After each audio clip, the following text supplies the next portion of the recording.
This channel does not promote any violent, harmful, or illegal activities. All content provided by this channel is meant for an educational purpose only.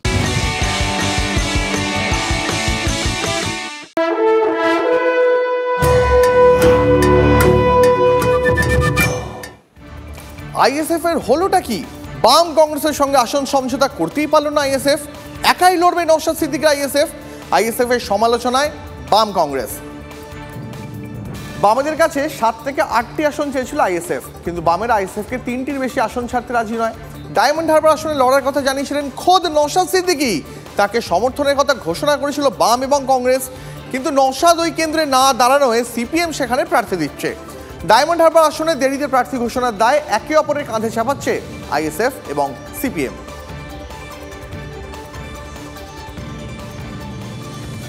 আমি চেষ্টা করেছিলাম সর্বোচ্চ দিয়ে লড়াই করব, ফিল্ডে থেকে আমি নমিনেশন করিয়ে সে জায়গায় আমাকে অব্যাহতি দিয়ে আমার লড়াইটাকে একভাবে রাখতে হবে।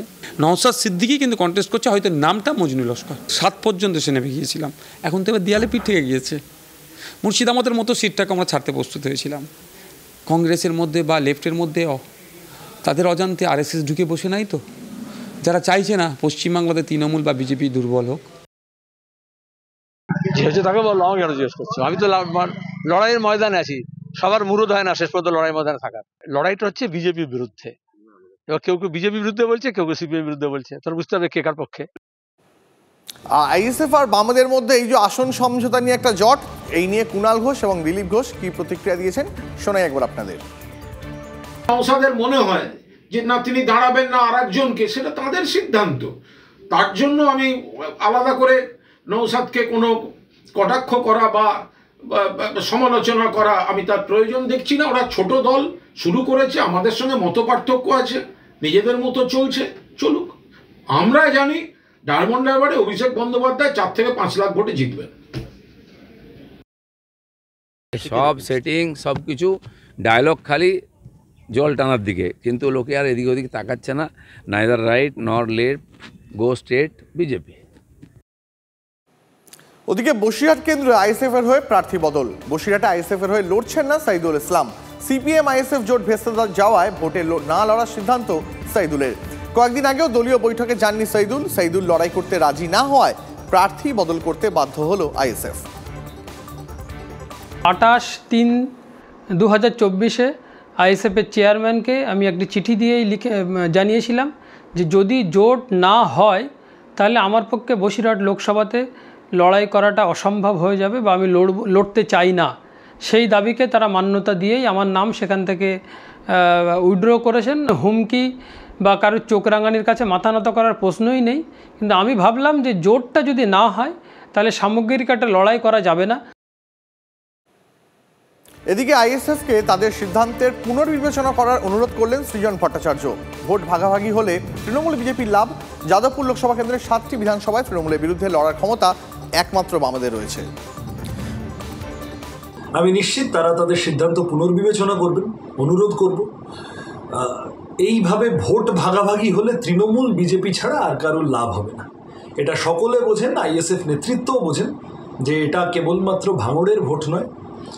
7টা বিধানসভা জুড়ে যাদবপুর লোকসভা, এই 7টা বিধানসভা জুড়ে তৃণমূলকে টক্কর নেওয়া, বিজেপিকে টক্কর নেওয়ার শক্তি বামপন্থীরা।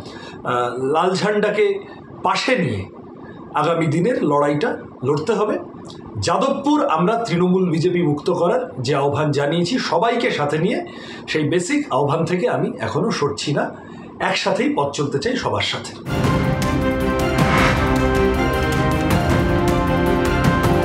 এই মুহূর্তের একটা বড় খবর আপনার জন্য। লোকসভা ভোট নিয়ে রাষ্ট্রসংঘের উদ্বেগ ওড়ালেন বিদেশমন্ত্রী। ভারতের জনতাই নিশ্চিত করবে অবাধ নির্বাচন, জানিয়েছেন জয়শঙ্কর। ভারতের অবাধ ভোট নিয়ে পরোক্ষে সংশয় প্রকাশ করেছিল রাষ্ট্রসংঘ।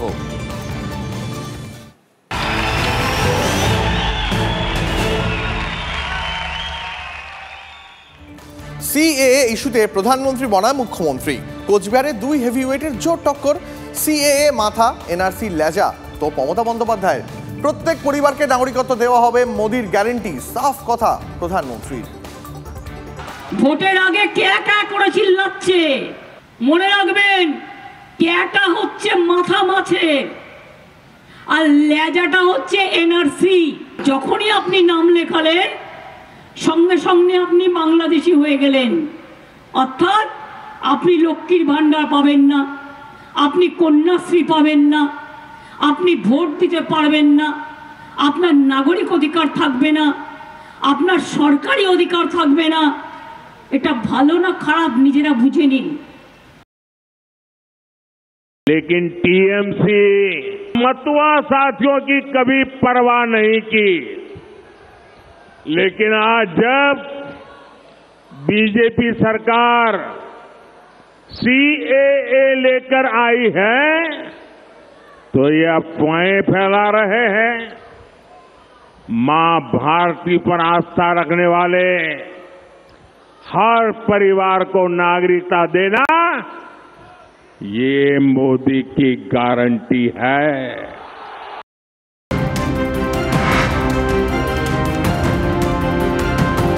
আরও একটা গুরুত্বপূর্ণ আপডেট আপনার জন্য। রাজ্যপালকে পাল্টা রিপোর্ট কার্ড রাজ্য সরকারের। রাজ্যপালের বিবৃতির প্রত্যেক পয়েন্টকে খণ্ডন, ছাত্রদের কথা ভাবছেন না আচার্য, অভিযোগ রাজ্যের।